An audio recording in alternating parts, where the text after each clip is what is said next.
So for this first one, we have x squared plus h minus 3. So we're going to plug in the 1/2 for the x. We have 1/2 squared plus my h, which is 1/3 minus 3. Order of operations says we're going to do this exponent first, which is 1/4 plus 1/3 minus 3. And I'm going to put that as 3 over 1. What's my common denominator between 4, 3, and 1? It's going to be 12. So to get the 4 to a 12, I'm going to multiply top and bottom by 3. To get the 3 to the 12, I'm going to multiply the top and bottom by 4. And to get the 1 to the 12, I'm going to multiply the top and bottom by 12. So I have 3 over 12 plus 4 over 12 minus 36 over 12. All right? So I get 3 plus 4 is 7 minus 36 is 29 over 12. All right? Negative 29 over 12. Let's look at the next one. For this one, we have x plus y in parentheses. So we will have 1/2 plus a negative 1/4. And then x minus y, which is 1/2 minus a negative 1/4. All right. Common denominator between 2 and 4 is going to be just 4. So the second one I can leave alone, but the first one I have to multiply by 2. So I get 2 over 4 plus a negative 1 over 4. And then this is also going to be a 2 over 4. And this is minus a negative, so it's plus 1 over 4. All right. 2 minus 1. Yep, so I have 1/4 times 2 plus 1. Right, and then I just multiply across. 1 times 3, 4 times 4. So the distributive property distributes multiplication. This says when planning to purchase new volleyball uniforms, the coach was able to find jerseys for $27 and shorts for $18. He calculated the total cost for 12 uniforms in 2 ways. He did 12 times 27 plus 18 and did order of operations there, adding first and then multiplying. And then he did 12 times 27 plus 12 times 18. He multiplied first and then added. And you find that it's the same because basically what you're doing from the first way to the second way is you're distributing that multiplication. You're distributing that multiplication. And so we look at the concept of distribution here in terms of ABC. For on any real numbers A, B, and C, if you have A times a group, B plus C, or minus for that matter, you can distribute that multiplication. It is being multiplied from A to this group, and you can actually distribute that A through, and it equals the same thing. And so if it's numeric, I often use distribution to help me multiply large numbers. But if it's variables, the reason I do it is what we're about to talk about later is because I can't combine it if it's a variable and a number. So the first one we're going to look at is distributing this 4. We have a 4 on the outside. There's nothing we can really do on the inside. So we are going to distribute that multiplication through. We're going to say 4 times A plus 4 times 3B. 4 times A, of course, we just write as a 4A. 4 times 3B, we can multiply the 4 and the 3, and we get 12B. That is distribution. Now, you have to be careful. This example is pretty simple, but the next example has negatives involved, and this is where you see a lot of mistakes made. Is an example like this, where you have positives and negatives. And what you really want to look at is the operation in front of it to determine if you're going to use your multiplication rules for multiplication of positives and negatives. So I am distributing a negative 2 here, all right, which means I'm multiplying each piece by negative 2, all right. One way to think of this 4 in the center is plus a negative 4. Sometimes that helps when you see that negative sign. And so if I were to write this out, distributing this through, I would have negative 2 times 3x squared plus negative 2 times negative 4x plus negative 2 times 5. all right, which is basically what I'm doing here with distribution. Negative 2 times positive 3 is negative 6x squared. Negative 2 times negative 4 is positive 8x. And negative 2 times 5, it's plus a negative. Another way to write that is minus 10. All right? And that is distribution with 3, but you'll notice you had to pay attention to your positives and negatives. And even if you had not changed this right here, when you distribute it through, you have a negative times a positive, and you realize that became negative. You have a negative times a negative. If you look at the sign in front of it, that became a positive. And then you have a negative times a positive, and that guy became a negative. And so if you pay attention to what's in front of it, that's how you're going to determine what your answer is going to be as far as your positive negative rules.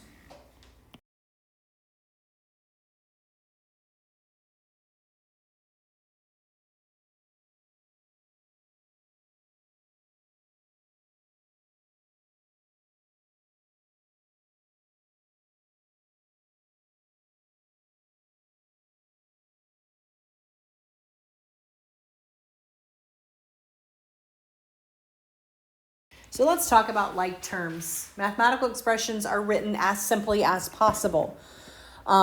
If you're speaking of a groups of apples and bananas, and they do this as a good example, because I always refer to it that way, we have 11 apples, 8 bananas, and 6 more apples. That's not the simplest way to tell me that, right? If you said, well, I have 11 apples and 8 bananas and 6 apples, I'd be like, so you have 17 apples, right? So in my brain, I would combine all the apples and I would say I have 17 apples and I have 8 bananas, right? And so that's the same thing that you do with math. If they are the same, you're not going to just write 2 x's and 3 x's and 4 x's. You're going to tell me altogether how many x's you have. And those are called like terms, okay? A term is a constant, a variable, raised to the power, or a product or quotient of a constant and one or more such variables. Like terms, them have the same variables that also have the same exponents. So in order for it to be a like term, you have to have the same variable, and those variables have to be to the same power. All right? So for example, these are all different terms here. We have a 4, an x cubed, an x cubed over 4. The 4 does not have anything like it. In order for something to be like it, there would have to be another constant that did not have a variable, okay?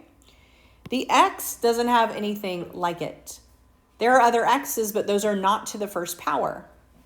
But these 3 are considered like terms. Same variable, x, same power, third power. All 3 of those are considered like terms. And so if I were to tell you how many I had of those, I would group those, just like I grouped my apples. All right?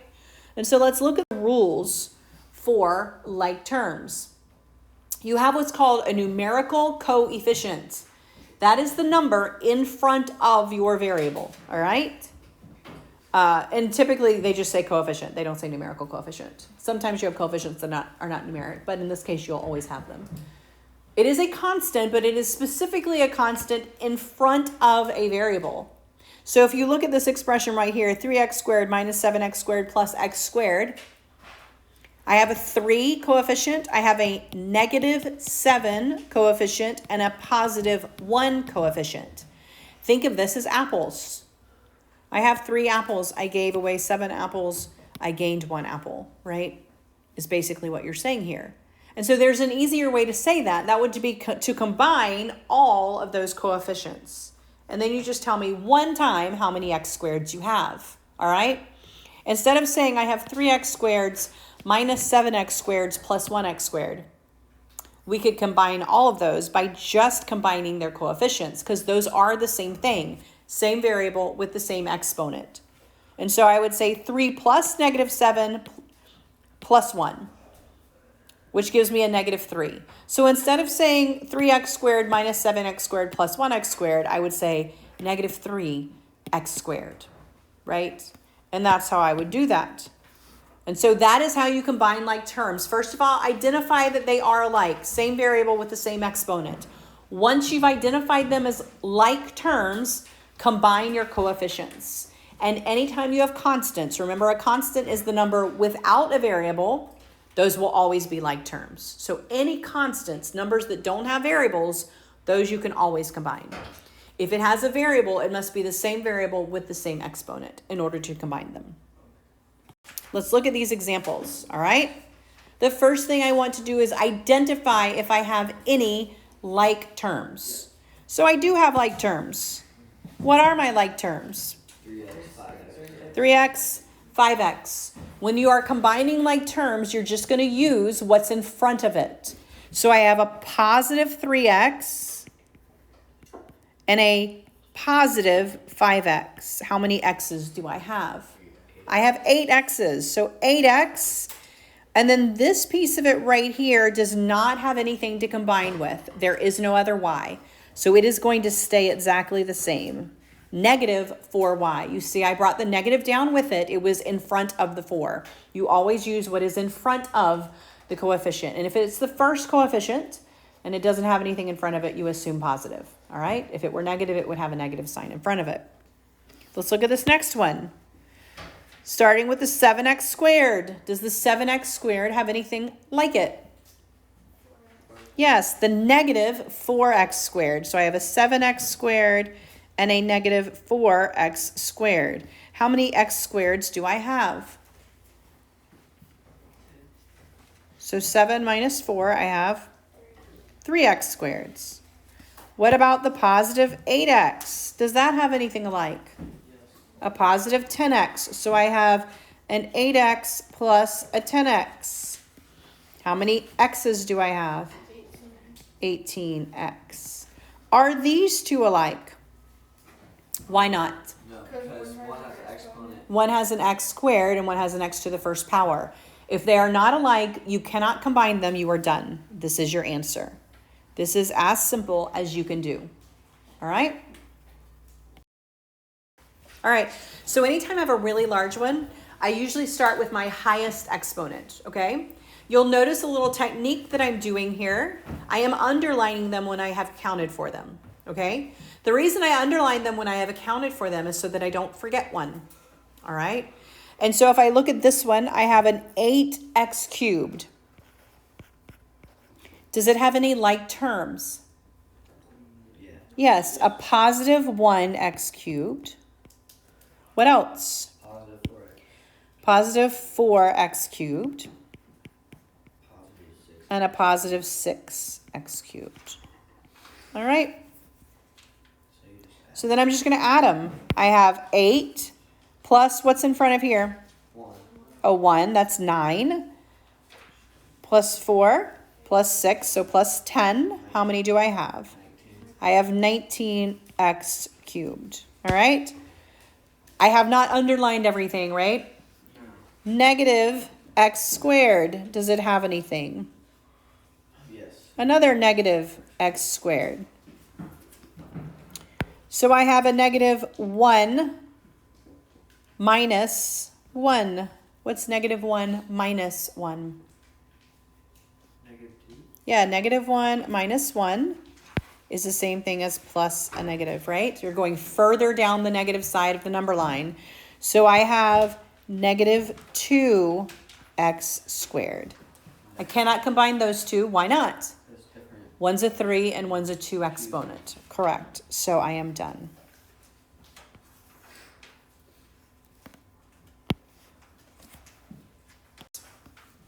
All right.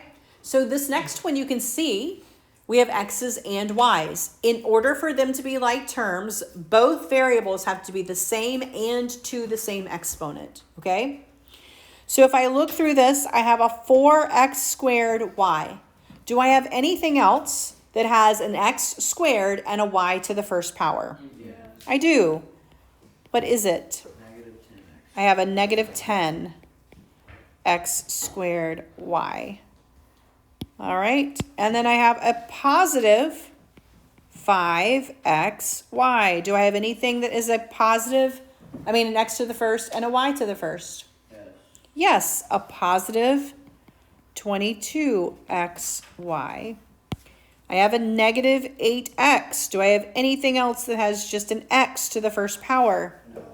No. And I have a plus y to the first power that also does not have anything in common. Now that I've decided this, I am going to simplify all of it. So I'm going to simplify these. 4 minus 10 gives me a negative 6. 5 plus 22 is a positive 27. This cannot combine, so I just write it the way it is. This cannot combine, so I write it the way it is. And this is going to be my answer here. This is as simple as I can get it. All right. So for this one, all three have to be the same. So I have an x to the second power, a y to the first, and a z to the first. Do I have anything else with an x to the second power, a y to the first power, and a z to the first power? I don't. What about this? X squared y? No. I do not. What about this one? XY squared? No. What do you notice about this one? That's right. It was already as simple as I could get it. Yeah, it was already simplified. That is my answer. There was no way to simplify that. So that can happen. You can get to a point where you're like, I can't simplify it any further. And even though it doesn't look like a finished answer, it is a finished answer because I cannot combine them. All right, try some.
Okay, so they want us to simplify this. Before we can start combining like terms, we have to get everything out of the parentheses. The way you get something out of parentheses is to distribute what is in front of it, okay? And just like anything else, if you don't see something in front of it, there is a 1. And so there's technically a 1 in front of this group. There's technically a 1 in front of this group. And there is technically a negative 1 in front of this group right here. So if there's a 1 in front of it, it doesn't change it. Why? Because if you multiply anything by 1, it stays the same. So for these two groups, distributing doesn't do anything except remove those parentheses. There's parentheses around something and nothing in front of it, including not a negative sign. You can literally just take those out of the parentheses. But for this last guy, you need to distribute that negative 1. So I have negative 1 times x, negative x, and negative 1 times negative 6, that's going to be a positive 6. Now that I have everything out of parentheses, I can combine my like terms, right? So I'm going to say I have a 2x plus a 3x minus a 1x. So what is 2x plus 3x minus 1x? I have 4x, right? And then for my numbers, I have a 5 minus 9 plus 6. What happens when I have 5 minus 9, negative 4 plus 6? It's positive. Yeah, so I have a positive 2. So 4x plus 2 is how this will simplify. Distribute first to get everything out of parentheses, and then see if you can combine any like terms to make it more simple. All right? If you have multiple parentheses, you are going to do just like you did with order of operations. You're going to work from the inside out, okay? So if I have parentheses with something to distribute and then parentheses with something to distribute, I'm going to work inside out. So look at example 9 and 10 in your books. We have two different distributions here. This first one has two sets of parentheses. Each of them have a distribution. So I need to distribute a 3K to the first group. So I have 3K times K, yep, plus 3K times 2, right? And then this distribution, I have negative K times K and negative K times negative 1. All right? So here, remember my properties of exponents. If I have a K to the first power and a K to the first power and I'm multiplying those, what do I do with my exponents? Add them. So this becomes 3K squared. 3K squared.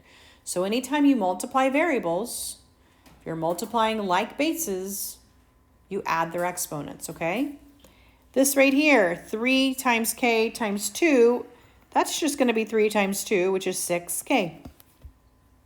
Here, K to the first times K to the first is going to be what? I'm multiplying like bases, so it's K to the what power? Squared. The second power. This is a negative times a positive. Positive or negative? It's going to be a negative K squared. All right.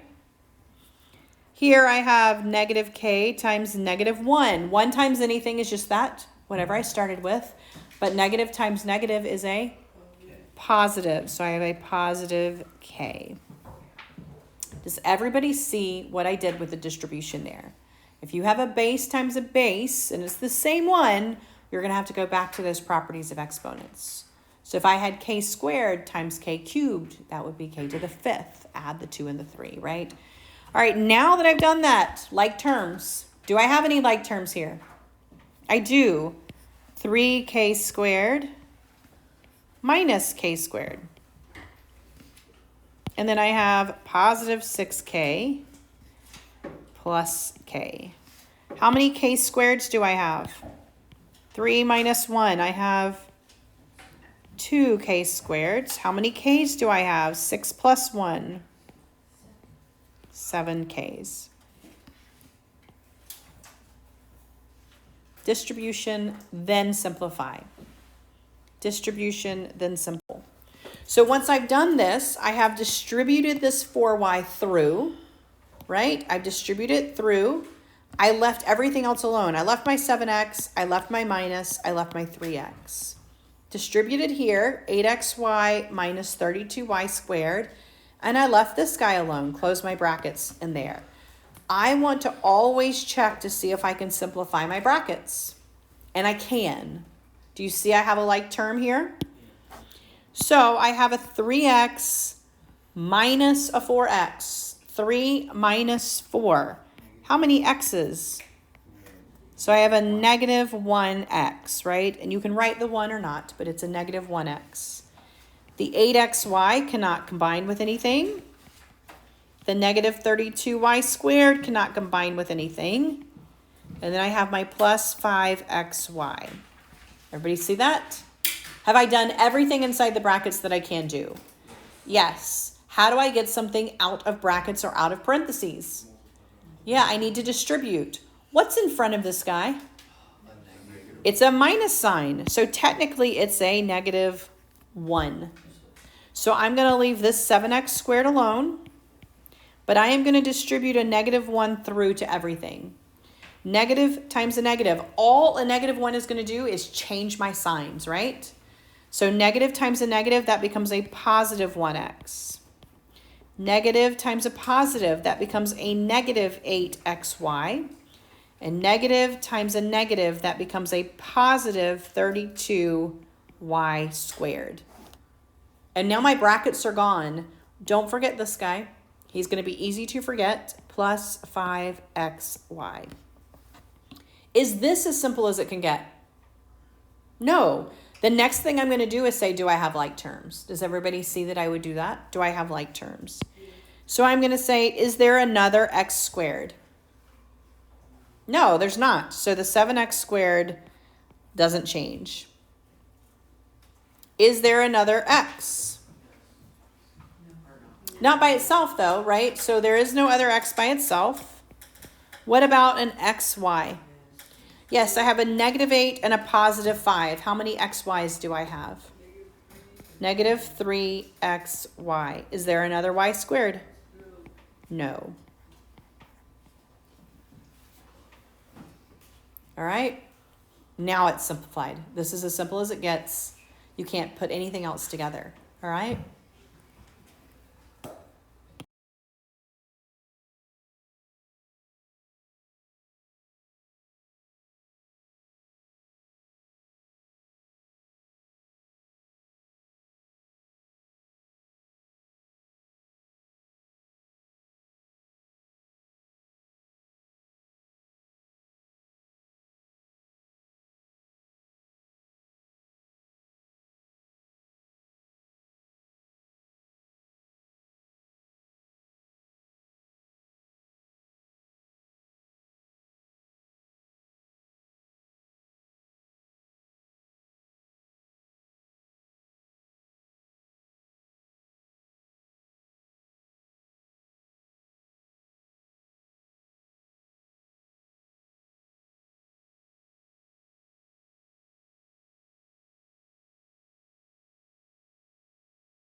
All right, so for number 36, for the first few, I just brought them down. So I just brought down my 2r squared, my 5r, and my 3r. You could have combined these at first if you wanted to, but I just brought them down. I'm distributing a -1r. So -1 times +6 is -6. And then r times r is r squared. And then -1r times 2. -1 times 2 is -2, and then I have the r, -2r. Then I just combined my like terms. I have a 2r squared and a negative 6r squared, a positive 5r, a positive 3r, and negative 2r. So 2 minus 6 is negative 4. 5 plus 3 minus 2 is 6. Any questions on this one? How do we do on this one? Take it one step at a time. Distribute. You'll notice I have x squared times x. I have 3 of them when I multiply, right? X squared times 9, I just have the x squared. 3 times the x, just the x. 3 times the 9 was just numeric. Here I'm multiplying x's. X and x squared gave me x cubed. X and x gave me x squared. And in the last one, I just have the x to the first power.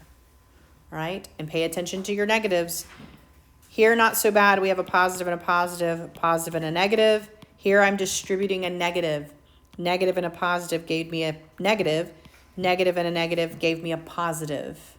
Here, I'm distributing a negative again. Negative and a positive. Negative and a negative. Negative and a positive. So pay attention to those positives and negatives. It's the number one mistake here on distribution is positives and negatives, okay?